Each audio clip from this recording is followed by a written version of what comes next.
Look at this map of global data flows. The lines crisscrossing every continent, lighting up every ocean, connecting billions of people in real time. Now ask yourself a question. What is actually the most powerful resource on Earth right now? Not oil, not gold, not even military force. It's data. And here's what's wild. The decisions being made with that data, decisions that shape your healthcare, your economy, your government's foreign policy, are happening in rooms most of us will never see, run by systems most of us don't even know exist. Think about it this way. Every election cycle, every trade agreement, every public health response, somewhere behind all of it, there are algorithms, datasets, and analytics pipelines quietly doing the heavy lifting. The politicians are often just the face. The real architecture of power, it's built on information. So what we're doing in this video is pulling back the curtain. We're going to walk through exactly how data became the dominant currency of global influence, who controls it, how it gets used to shape policy at a massive scale, and why the fact that most people don't know about any of this is not an accident. Because once you see how this system works, you cannot unsee it.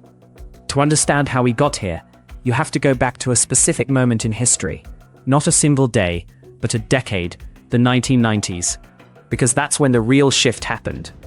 For most of the 20th century, power was measured in physical terms: steel production, nuclear stockpiles, barrels of oil. The country that could manufacture the most, extract the most, and project military force the furthest was the country that called the shots. That was the logic of the entire Cold War era. Two superpowers locked in a contest of industrial and military dominance. But when the Soviet Union collapsed in 1991, something strange happened. The old framework started to crack, and into that crack, a new kind of power started flowing. Information power.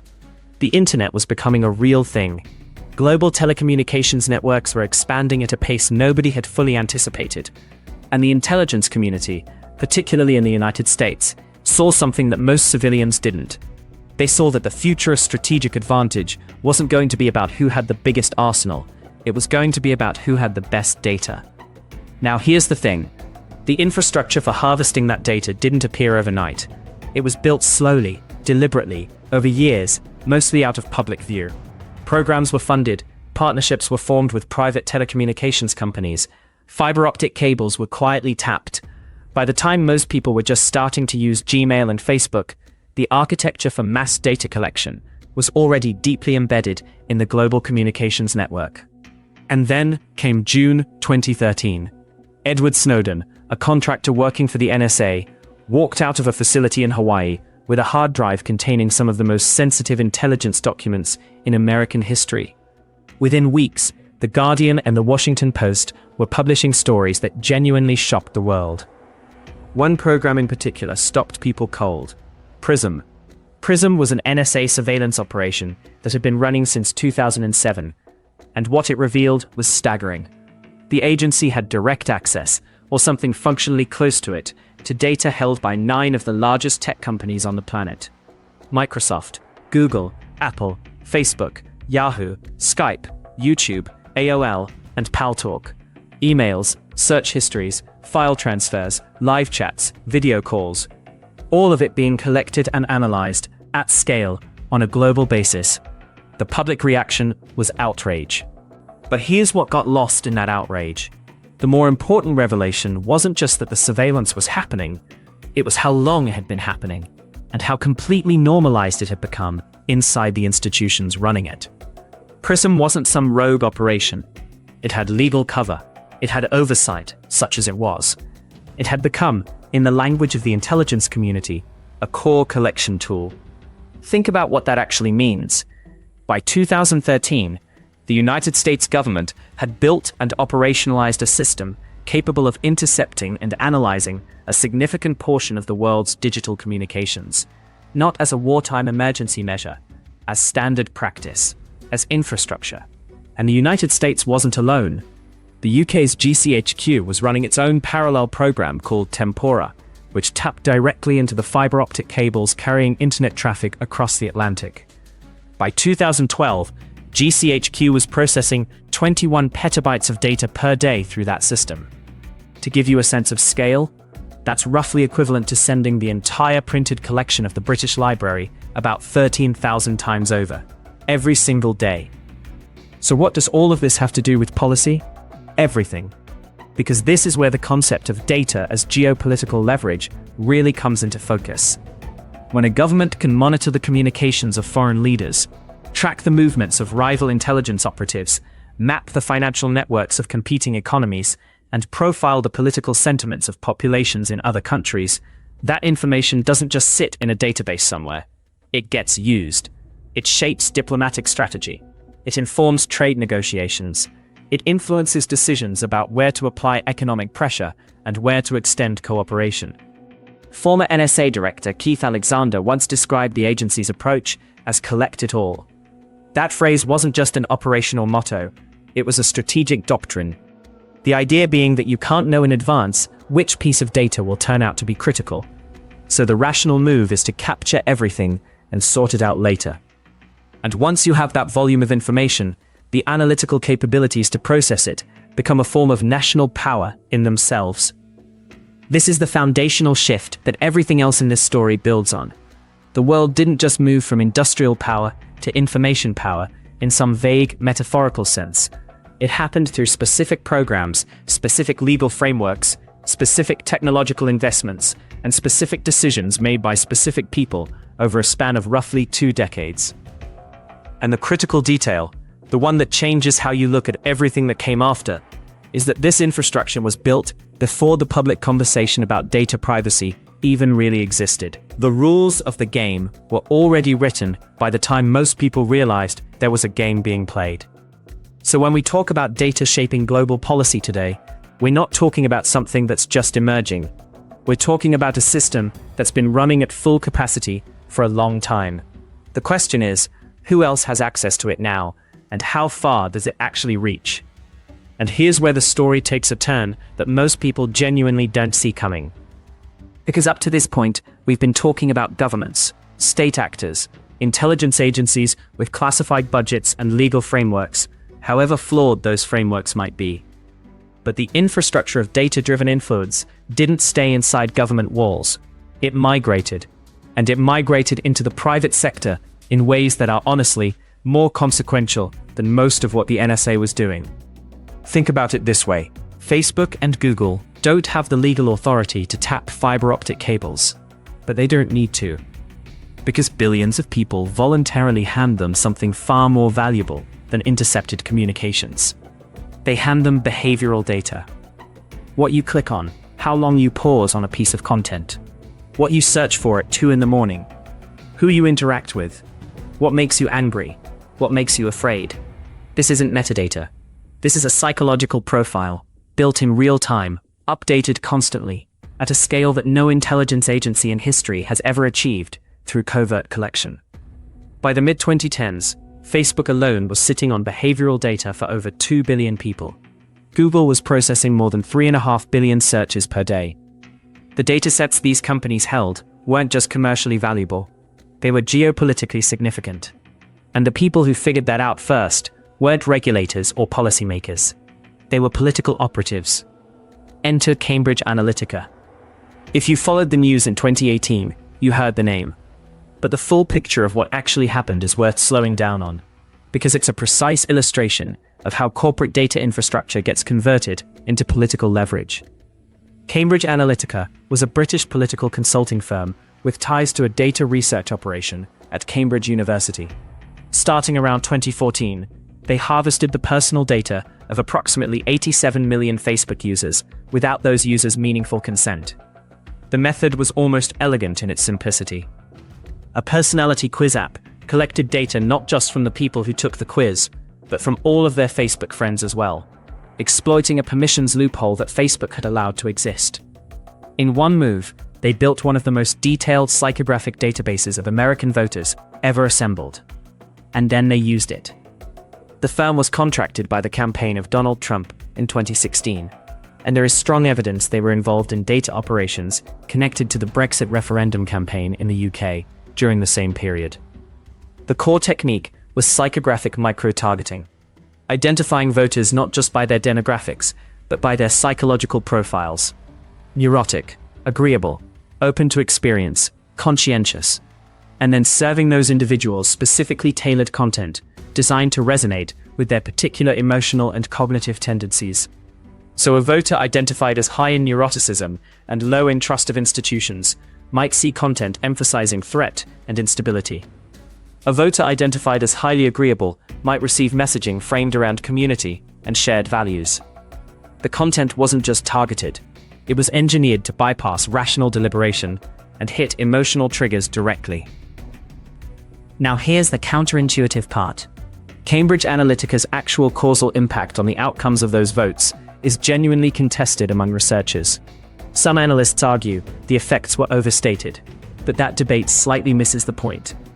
Because what the Cambridge Analytica story revealed wasn't just one firm doing one thing in one election. It revealed the existence of an entire ecosystem: data brokers, analytics firms, political consultants, and platform companies that had built the infrastructure to do this kind of thing routinely, at scale, with minimal oversight. And the platforms themselves? They weren't passive victims in this story. Facebook knew about the data harvesting as early as 2015 and chose not to alert users or regulators for over 2 years. Why? Because the business model that made Cambridge Analytica's operation possible was the same business model that made Facebook profitable.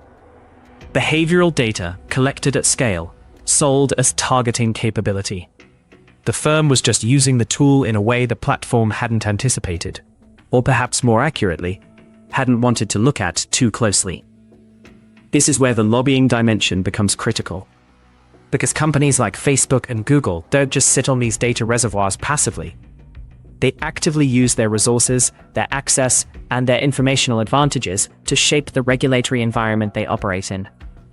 Between 2010 and 2020, the tech sector became one of the largest lobbying forces in Washington.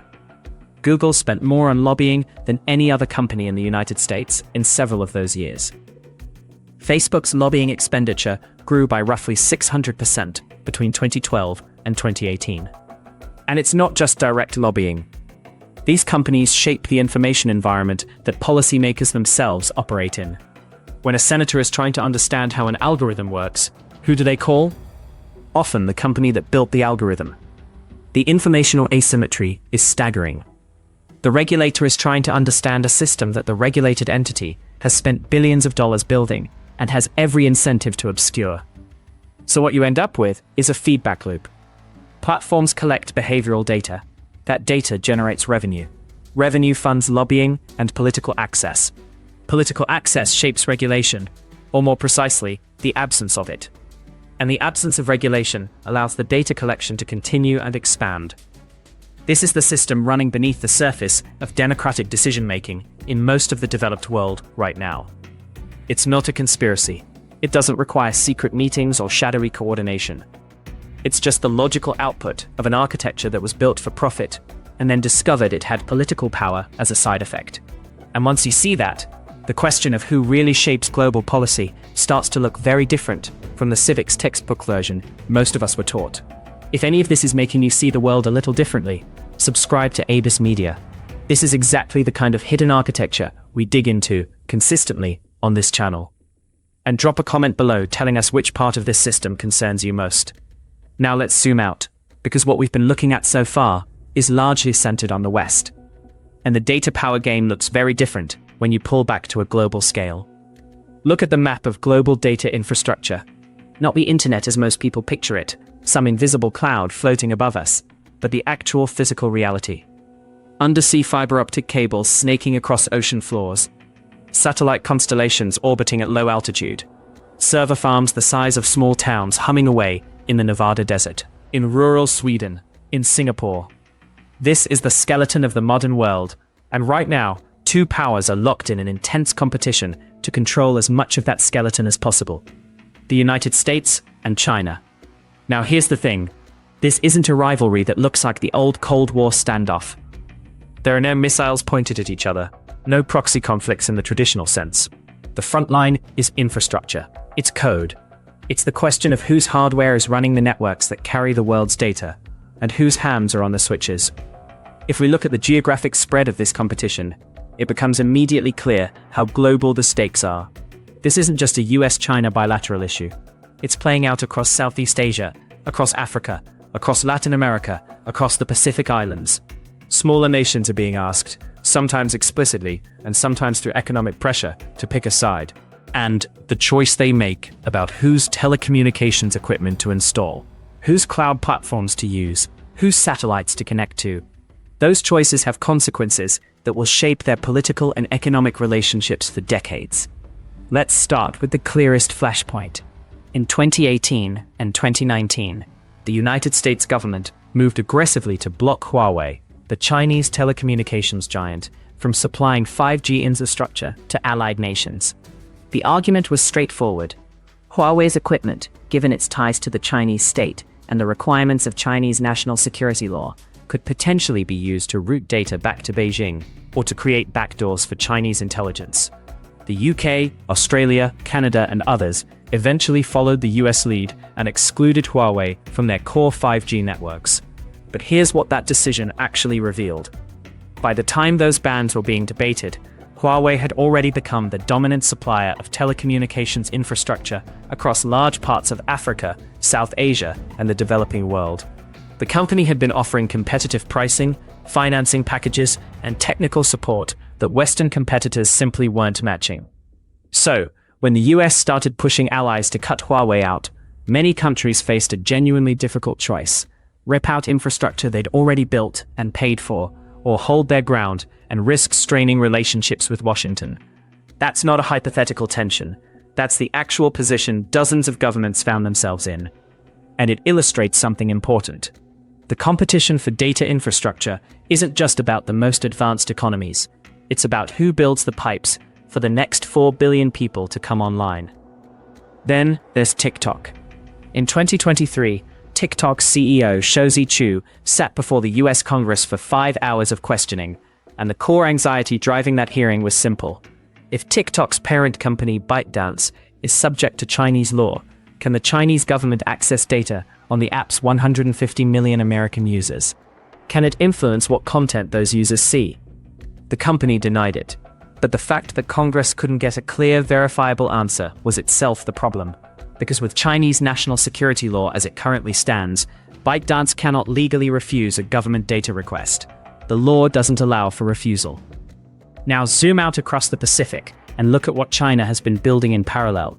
The digital component of the Belt and Road Initiative, sometimes called the Digital Silk Road, is one of the most significant and least discussed infrastructure projects in the world right now. Through state-backed financing and technology firms, China has been laying undersea cables, building satellite ground stations, constructing data centers, and rolling out surveillance and smart city technology across dozens of countries in Asia, Africa, and the Middle East. This isn't charity, it's strategic. Because whoever builds the infrastructure tends to set the standards. And whoever sets the standards tends to have access to the data flows running through those systems. The US built much of the early internet's architecture and benefited enormously from that first-mover advantage. The dominance of American cloud platforms, American payment systems, American social media. China watched that happen and drew a very clear lesson from it. Infrastructure is power. Build it first, build it cheap, build it everywhere. And here's where smaller nations get caught in something genuinely difficult. A country in sub-Saharan Africa that accepts Chinese financing to build out its national broadband network isn't necessarily making an ideological choice. It might simply be making the only financially viable choice available to it. But that decision embeds a dependency that's hard to unwind. And it potentially means that the data flowing through that country's networks, government communications, financial transactions, citizen records, is running through systems that a foreign power had a hand in building. So what you end up with, when you look at this global map, is not a clean binary between open and closed systems, between democratic and authoritarian data regimes.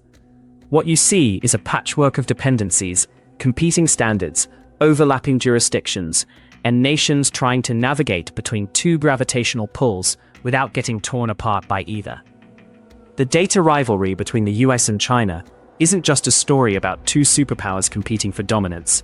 It's the story of how the entire architecture of global information flow is being contested and reshaped right now, in real time, mostly out of public view.